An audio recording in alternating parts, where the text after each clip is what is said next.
How you doing, guys? Big Mate Danskull here again today, back once again with another episode of Warhammer Thoughty K. And as promised, I've got an update on how I'm getting on with stuff in December.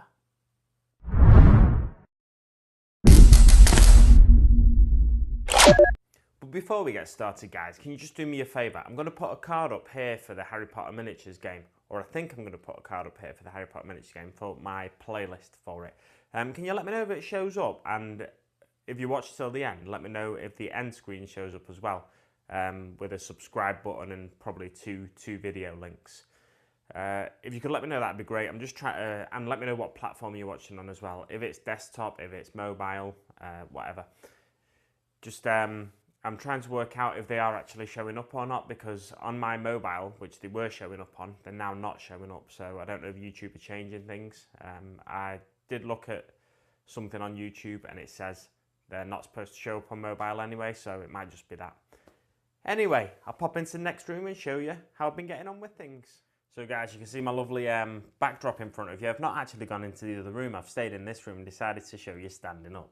So here's what I've been working on. I've not quite managed to get all the miniatures in the Harry Potter core game built up yet. I've still got Ron and Hermione to do.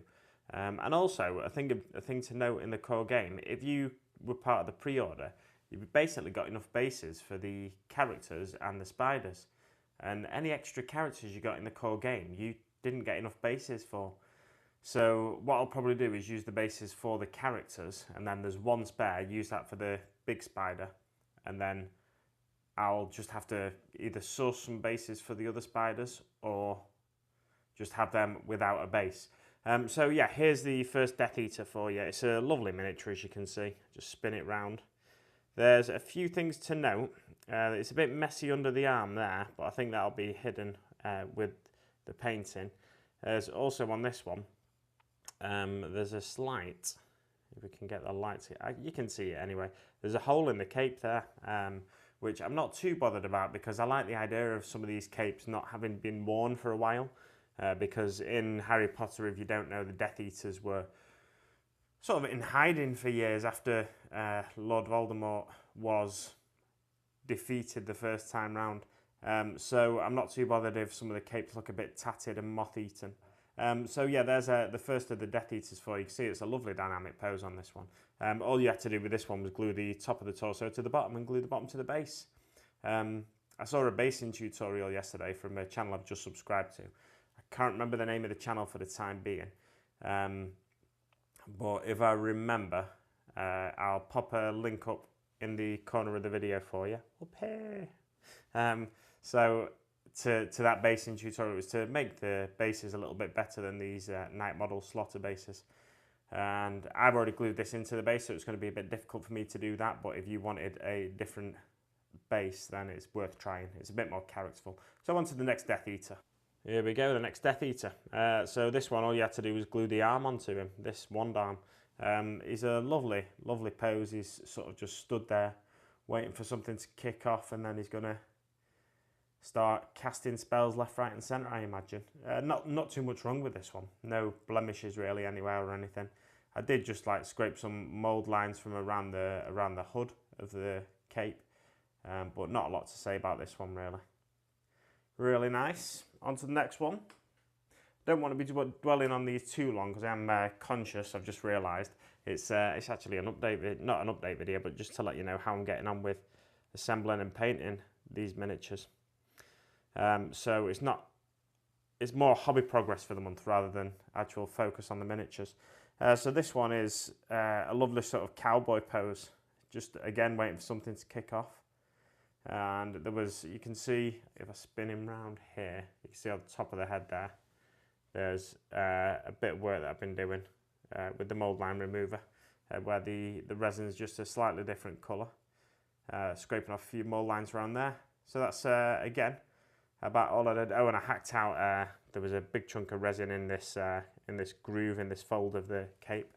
So I just sort of hacked that out with a box opening knife. Shout out to Stevo, 6+Stevo, who of course cut his hand open with a box opening knife when he was using it to build some terrain. So yeah, let's get rid of this guy. Show you the final Death Eater. and then we'll move on to Ron after that. So this one, you can see straight away with this one, it's 2 different coloured resins.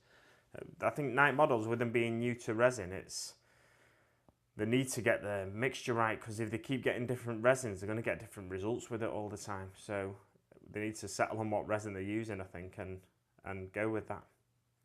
A few little scrapes on the cape there, and there's a big chunk of the cape missing here. I think I'll leave that. I was thinking about putting a bit of green stuff on it, but I'll leave it, again, because of the fact that these capes wouldn't have been worn for years because the Death Eaters were away in hiding. So here we go, lovely miniature there. What did we have to do on this one? We have to glue the torso to the legs and then the wand arm on as well. So let's check out Ron now, finally. Ronald Weasley. There we go. It's a lovely looking mini. The character miniatures are the most complicated to put together, I'd say. They're not that complicated, really. Again, it's legs to torso and wand arm glued into place. But I was having trouble locating this wand arm. I thought it was going to be off at a really weird angle at one point. But it's not too bad. It looks pretty much like it does on the Night Models website now. Let's spin around, take a look at the back of the cape there. Yeah, it looks fine, the back of the cape. There is a bit of area of concern here, which may go in with some liquid green stuff at the bottom of the cape, because I think you will see that now and again in game. So I'll go in with a bit of liquid green stuff to fill them little bubble holes there. It's like the resin's not quite filled out the mould properly or something. Again, with Night Models being new to resin casting, I think that's something they need to learn. It's a little bit of an issue there with the cape as well. There's a fold, but then there's a big, I don't know. It's not the best casting on these models. I hope Night Models do get better with it, because they make amazing looking models, but they just need to improve their casting, I think. Again, I scraped down some mould lines off the legs on this miniature, and that was about it. So there we go. There's Ron. And I'll cut back to me in the chair now. So that's what we've got so far, guys, for the month of December. I still need to do the I still need to do the Harry and the Hermione miniature, as you've seen from the models I've shown you there. And I've still got to catch up on my Conquest miniatures.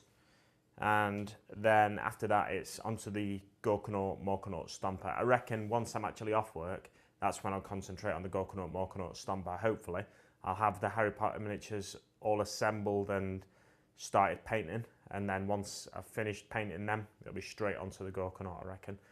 So we'll leave it there, guys. I'll be back with another update for you next week. Don't forget to comment if you could to tell me whether you see the end screen that's about to come up. We'll leave it there for now, guys. Thanks very much for watching, and I'll see you on the battlefield.